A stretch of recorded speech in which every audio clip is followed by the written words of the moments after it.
Assalamualaikum warahmatullahi wabarakatuh. Bismillah, alhamdulillah, wassalatu wassalamu ala rasulillah, amma ba'du.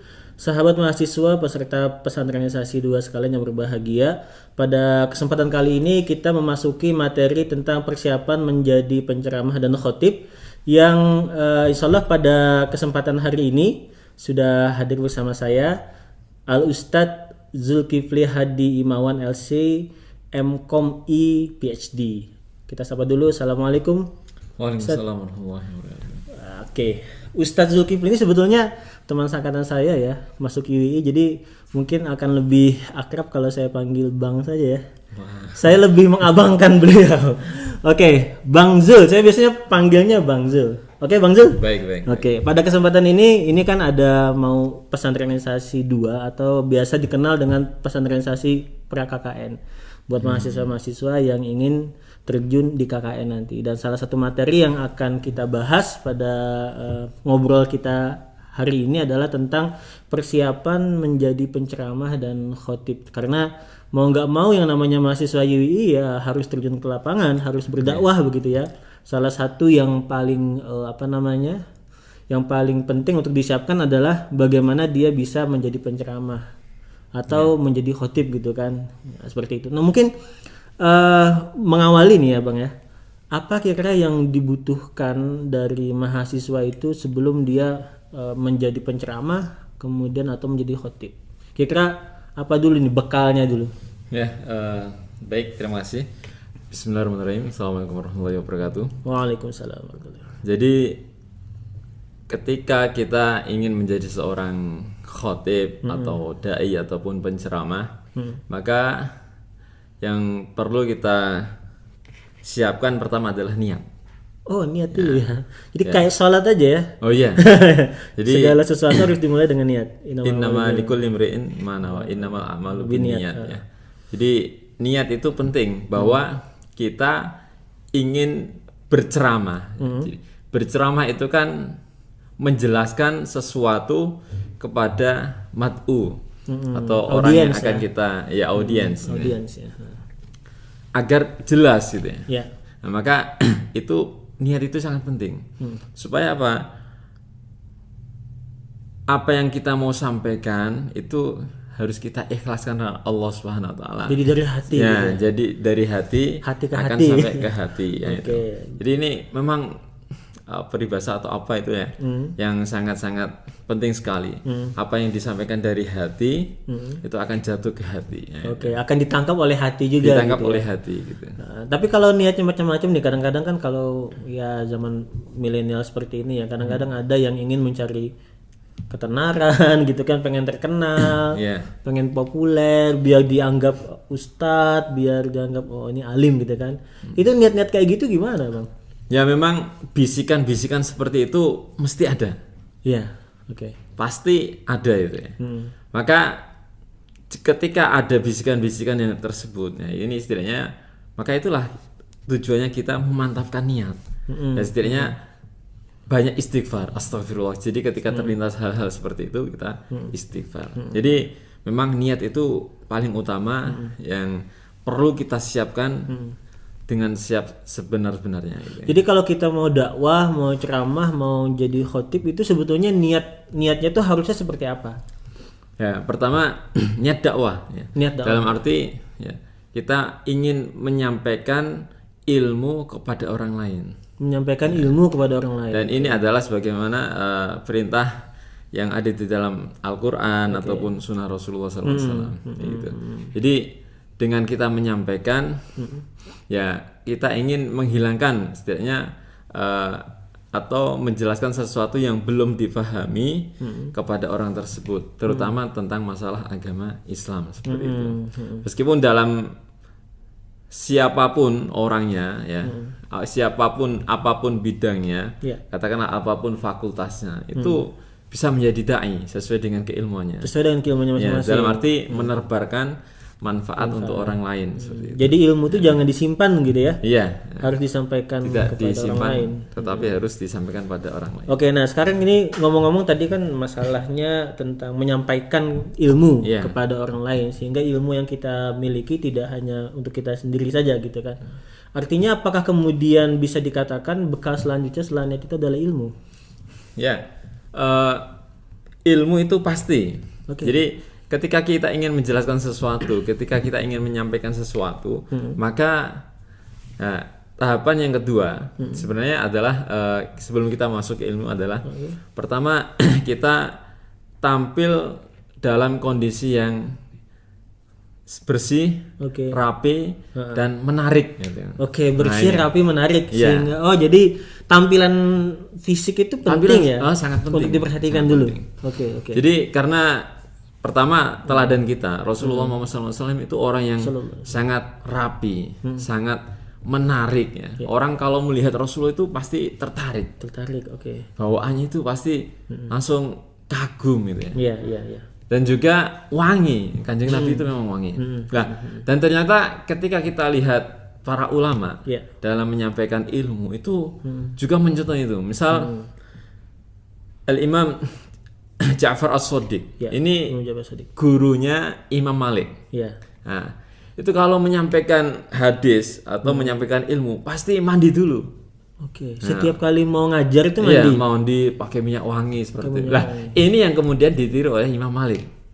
Maka Imam Malik itu kalau mau menyampaikan hadis Rasulullah itu bawaannya itu rapi, wangi gitu. Karena yang disampaikan ini sesuatu Karena yang itu sangat adalah mulia. semua sesuatu yang mulia, ilmu gitu. Ilmu, apalagi hadis Nabi gitu ya, yang Hadis keluar Rasulullah dari SAW. lisan Rasulullah. Iya. Ini. Jadi pemakaian itu sangat menarik. Nah, maka ini kalau kita istinbat dari hadis Jibril ya, Iya. yang diriwayatkan oleh Sayyidina Umar bin Khattab, Iya. ya. Ijja'a rajulun, ya. Syadidu sawabis siyab, sadidi sawadis sa'ri, Betul. la yura alaihi safar ya. Itu kan menunjukkan bahwa orang yang datang untuk menuntut ilmu itu rapi rambutnya, rapi penampilannya, ya. Tidak ada nggak awuk-awukan, nggak Iya. wajahnya Nggak cakadul lah ya. Nah, Nggak cakak-cakan. ini penuntutnya, apalagi yang menyampaikan. Apalagi Ya, menyampaikan. ini maka Jadi jangan sampai si penceramah atau khotib lebih lusuh daripada si makmumnya atau audiensnya tidak, ya. Jadi itu perlu diperhatikan ya, karena itu adalah untuk menarik bahwa bagaimana Islam itu diajarkan atau ilmu itu diajarkan dengan menarik seperti itu. Ya Rasulullah, panutan kita, para ulama juga teladan kita seperti itu. Jadi pakaian harus diperhatikan, Ya, penampilan fisik harus diperhatikan. sangat-sangat penting untuk diperhatikan itu. Apakah perlu menyesuaikan dengan misalkan forumnya apa gitu? Misalkan untuk khotib bisa nggak kita pakai pakaian batik misalkan? Ya. Atau Jadi masalah pakaian kalau dalam Islam sendiri itu adalah intinya adalah menutup aurat. Menutup aurat. Ya, Oke. menutup aurat. Nah, atau yang sopan, layak seperti itu ya. sopan, Soleh ya. layak. Oke. Nah, ini. Maka kita akan melihat keadaan di sekitar kita. Kira-kira ketika kita memakai pakaian yang seperti ini, apakah nanti akan ada timbul konflik-konflik atau tidak? Ya, seperti itu. Jadi kita bisa meraba masyarakat kita. Melihat kepantasan Nah, dan iya, kepatutannya ya.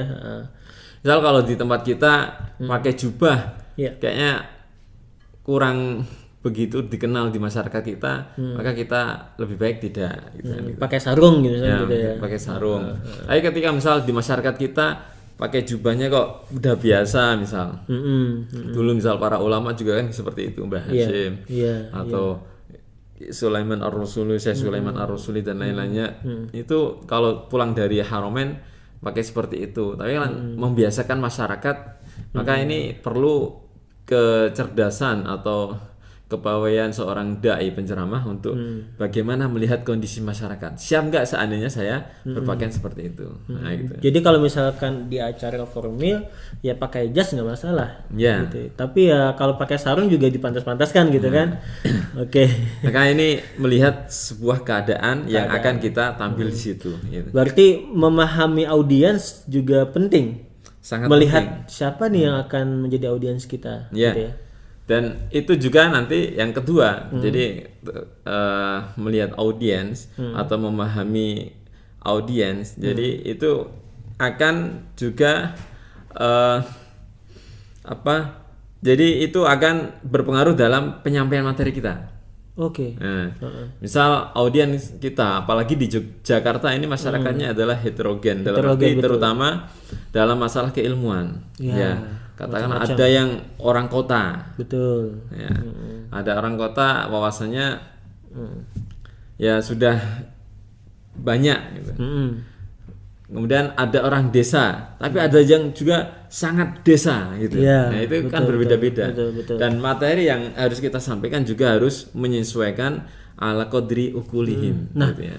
ala qadri ukulihim. Sekarang kalau tadi misalkan yang kita hadapi itu adalah audiens yang berbeda-beda. Terus yang ukulihim, ala qadri ukulihim, ukul yang mana yang kemudian kita pakai? Apakah kita pakai standar yang orang kota tadi, atau pakai standar yang desa menengah, atau pakai standar yang desa sama sekali? Nah, disinilah diuji seorang dai untuk memahami masyarakatnya. Oke. Seperti itu. Sehingga ketika nanti seorang dai ataupun penceramah ingin menyampaikan materi, maka dia harus mampu menyampaikan materi. Mana masyarakatnya? Misal kalau masyarakatnya adalah masyarakat yang terpelajar, maka bisa dia sangat detail dalam menjelaskan suatu masalah. Oke. Ya, katakanlah misal kalau agak ya seorang ulama misal di sini yang dikenal misal Gus Baha. Misal, oke. Ini kan kalau untuk dipahami yang masyarakat pelajar ini ya sangat dinikmati misal. Atau misal Prof Quraish Shihab gitu. Iya, Ini ketika menyampaikan suatu masalah, ini kalau tidak dengan seorang audien tidak memperhatikan dengan detail, itu akan kurang nyambung. Oke. Nah, ini untuk masalah katakanlah kalau audiennya adalah orang-orang terpelajar. Tapi misal kalau orang-orang desa yang seharinya katakanlah ke ladang, betul. ke sawah, ke pasar. Itu kalau nanti disampaikan hal-hal seperti itu, lihat kitab ini halaman sekian nggak dong mereka nggak bisa. Tapi ketika disampaikan misal seperti dai-dai yang saya salah satu fan-nya itu adalah Anwar Zahid, itu akan tetap fokus, tetap mendengarkan. Kenapa? Dia menampilkan contoh-contoh yang memang sudah dekat ada di dalam masyarakat, dekat dengan kehidupan sehari-hari seperti itu. Nah, lantas apakah dalam berceramah itu memang juga dibutuhkan semacam guyonan atau gimana? Kan ada orang yang ini kok isinya guyon terus gitu kan, kok nggak serius, atau kita harus seperti apa nih? Ya, guyonan itu tadi diperlukan ya, melihat mat'unya, jadi mat'unya. Ya kadang Rasulullah kan seperti itu. Maksudnya Rasulullah bercanda. Misal di surga itu nggak ada orang tua. Gitu. Itu kan canda ya. Betul. Salah satu canda Rasulullah SAW. Nah, meskipun itu adalah selingan dan juga ini terkait dengan budaya masyarakat Indonesia. Jadi mungkin akan berbeda dengan masyarakat di Arab ya. Jadi kalau dalam Arab tuh yang ceramah seakan-akan monoton terus gitu ya. Nah, kalau di Indonesia memang masyarakatnya agak unik gitu. Jadi perlu ada semacam candaan sedikit untuk membangkitkan lagi fokusannya. Lah, ini juga nanti akan berhubung dengan masalah yaitu materi yang disampaikan dai. Entah kita mau sampaikan dengan serius atau dengan selingi dengan bercandaan, itu sebenarnya materi yang akan kita kemas gitu. Maka setidaknya ada hal yang perlu kita kuasai, yaitu adalah menguasai materi itu sendiri. Nah, apakah kemudian kita harus mempersiapkan dengan cara menulis misalkan materi atau bagaimana? Apa cukup poin-poinnya saja? Karena mungkin kemampuan masing-masing penceramah itu beda-beda ya.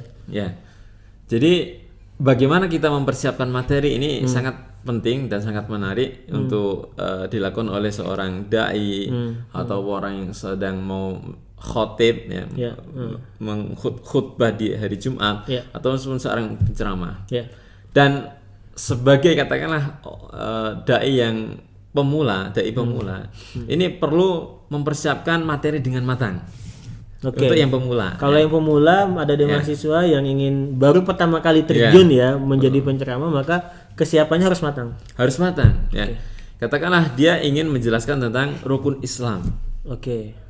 Maka rukun Islam ini harus dijelaskan dengan matang.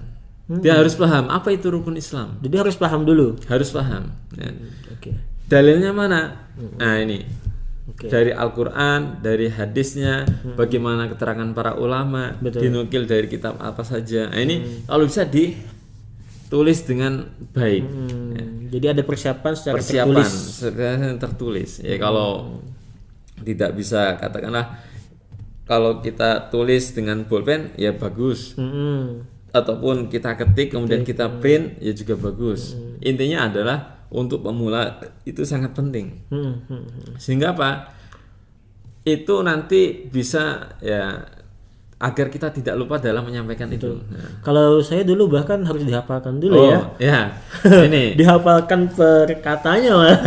Kalau sekarang mungkin cukup ingat apa hadisnya, apa ayat. Memang untuk pemula itu kan tidak hanya menghadapi audien, tetapi menghadapi rasa percaya dirinya itu. Oke, nah sekarang kita ngomong-ngomong masalah PD nih ya, bagaimana cara kita untuk membangkitkan kepercayaan diri? Apakah harus latihan? Misalkan kalau dulu mungkin diajarkan latihan khutbah di depan cermin gitu kan, atau seperti apa?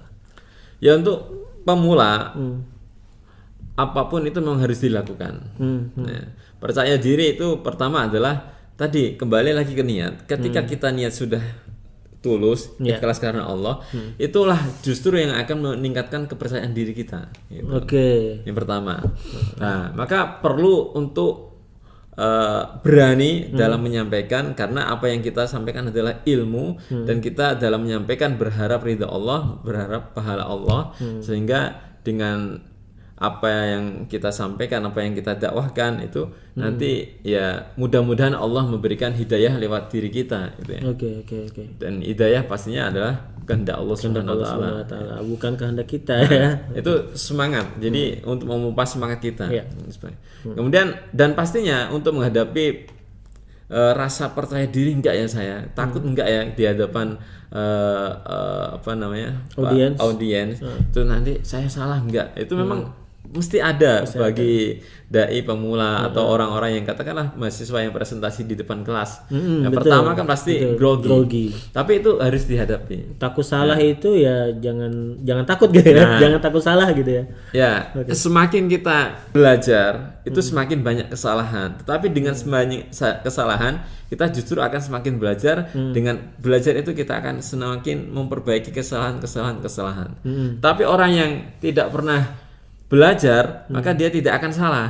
Dan tidak akan salah, maka dia tidak akan mengupgrade dirinya gitu. Nah sekarang gini, kadang orang itu takut apa yang dia sampaikan itu keliru. Bukan dianya yang tidak tidak berani, tapi dia takut itu nanti salah karena saya bukan bidangnya gitu. Nah itu pandangan seperti itu bagaimana? Ya, inilah pentingnya ketika kita paham di bidang ini, maka yang kita sampaikan adalah bidang ini. Sesuai bidangnya. Jangan ya mengambil bidang orang lain gitu ya. Ya. Maka seandainya kita hanya paham sedikit dari katakanlah kita orang agama, ya, tapi diminta untuk menyampaikan masalah kedokteran, maka kita harus terus terang, maaf saya tidak bisa ilmu kedokteran. Itu bukan bidang saya gitu ya, angkat tangan saja. Ya. Bahkan ini yang kita contoh dari para ulama itu ya. Jadi Imam Malik itu pernah disodorin 100 atau pokoknya banyak masalah, banyak pertanyaan. Tetapi yang hanya dijawab itu hanya beberapa saja. Kalau nggak tahu, la adri. Padahal kapasitasnya adalah Imam Malik ya. Makanya kemudian beliau bilang la adri minal ilmi gitu kan. Nggak tahu itu ya bagian dari ilmu, daripada menyampaikan sesuatu yang salah. Ya, ini sangat penting sekali ya, karena itu adalah sebagai nanti tanggung jawab kita pada masalah ilmu. Jadi tidak memaksakan. Dan juga ini justru akan memotivasi kita. Ketika kita tidak tahu, maka harusnya kita dituntut untuk belajar Belajar lagi. lagi, Ya, seperti itu. betul-betul. Nah ini sekarang ngomong-ngomong masalah penceramah dan khotib, ada beda nggak sih antara penceramah yang biasa dan khotib? Ya, untuk penceramah itu ya dan khotib memang kalau dilihat dari sisi dakwah itu sama ya, sama-sama menyampaikan ilmu, Iya, menyampaikan agama Allah Subhanahu Wa Taala. Nah, tetapi untuk dilihat dari resmi atau tidaknya atau apa namanya, kalau khutbah itu ya memang resmi gitu. Rukun-rukunnya segala macam itu ya. Agak resmi itu ya, agak katakanlah kaku gitu. Kaku. Ada hal-hal yang harus dipenuhi, diperhatikan. dan kalau nggak dipenuhi itu malah nggak sah khutbahnya gitu. Ya, jadi kalau khutbah itu lebih sedikit kaku dalam arti ya resmi, adapun ceramah ya ini kan agak ya sedikit terbuka, Non formal lah gitu ya. lebih lentur, Lebih gitu, lentur. lebih lentur. Nah, jadi kalau misalkan ceramah masih bisa bercanda, kalau khutbah boleh nggak kita bercanda? Ya, karena ini adalah suatu momen yang dikaitkan dengan sholat Jumat ya. Maka emang ini khutbah ini adalah sesuatu yang pertama intinya adalah menyampaikan agar kita senantiasa ingat kepada Allah dan bertakwa kepada Allah. Jadi intinya kalimat takwa, pesan takwa itu ya. Pesan takwa. Jadi ingat wadkurullah katsiran la'allakum tuflihun ya. Jadi di dalam surat Al-Jumu'ah itu adalah untuk berzikir atau ingat kepada Allah Subhanahu Wa Taala. Dan khutbah ini kan hanya singkat ya. Jadi antara sholat Jumat dengan khutbah ini sebenarnya kan satu kesatuan yang nggak bisa dipisahkan. Ya. Maka kenapa misal sholat Jumat atau cuma dua? Karena dua rakaatnya itu adalah sebagiannya adalah khutbah 1 dan khutbah 2 ini. Oke, sekarang kalau ngomong-ngomong durasi nih, ini udah ngomong durasi khutbah ya. Itu sebaiknya khutbah itu panjang lebar atau singkat padat? Ya.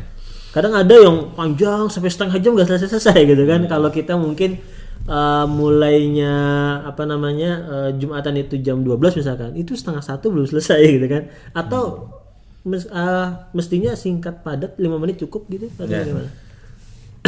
Memang ini juga lagi-lagi melihat mat'u ya. Tetapi setidaknya khutbah Jumat itu kan biasanya di waktu istirahat dalam arti siang hari, dan di waktu siang hari ini biasanya kan orang itu sudah lelah, betul. Katakanlah yang dari pasar atau yang juga dari kampus sendiri, yang di kantor pun di kantor ya. Momen buat istirahat ya. Nah, ini istirahat ya. Maka disinilah Rasulullah itu menganjurkan untuk singkat. Tapi ini singkatnya juga relatif ya. Relatif dalam arti kita melihat mat'unya.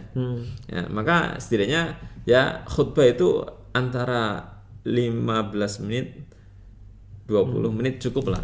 Katakanlah muqaddimahnya 5 menit, isinya 10 menit, nanti khutbah kedua 5 menit 20 menit.